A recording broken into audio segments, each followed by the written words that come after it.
বলছেন ওয়াকাদিমনা ইলা মা আমিলু মিন আমালিন ফাজআলনাহু হাবাআন মানসুরা। আল্লাহ তাআলা বলছেন যে আর আমি তাদেরকে তাদের আমলগুলিকে দেখার জন্য অগ্রসর হব। আল্লাহ তাআলা আমরা যে কাজকর্মগুলি করি, আমাদের কৃতকলাপ, আমাদের আমলগুলিকে দেখার জন্য আল্লাহ তাআলা সামনের দিকে অগ্রসর হবেন। এটা কি আমরা বিশ্বাস করি যে আল্লাহ তাআলা আমাদের আমলগুলিকে দেখবেন? আল্লাহ তাআলা আমাদের আমলগুলিকে দেখার জন্য সামনে অগ্রসর হবেন। কিভাবে হবেন সেটা আল্লাহ তাআলাই ভালো জানেন। আল্লাহ বলছেন ওয়াজা রাব্বুক, আপনার প্রতিপালক, আপনার রব প্রকাশিত হবে। ওয়াজা রাব্বুক, রবকে তোমরা দেখতে পাবে। আমাদের প্রতিপালককে আমরা কি করব? দেখতে পাবো। এই জন্য সূরা কাহফের 110 নম্বর আয়াতে আল্লাহ তাআলা বলছেন যে আপনি তাদেরকে বলে দিন। কি বলুন?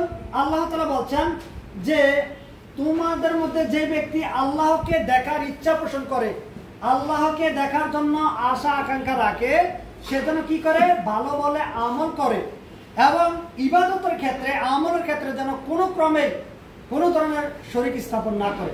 এটা সূরা কাহফের 110 নম্বর আয়াতে আল্লাহ তাআলা বলেন ফামান কানা ইয়ারজু লিকা রাব্বি ফালইয়ামাল আমালান সালিহ। যে ব্যক্তি তার রবের সাথে দেখা করার ইচ্ছা রাখে, সে যেন ভালো ভালো আমল করে।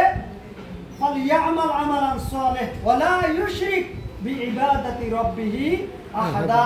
আর ইবাদতের ক্ষেত্রে কোনো ক্রমে যেন কোনো দিক থেকে যেন সে রবের সাথে শরীক স্থাপন না করে। তাহলে রব আমাদের সামনে দেখা দিবেন, আমরা তাকে দেখব। আল্লাহ বলছেন ওয়াজা রাব্বুক ওয়াল মালাকু সাফান সাফা।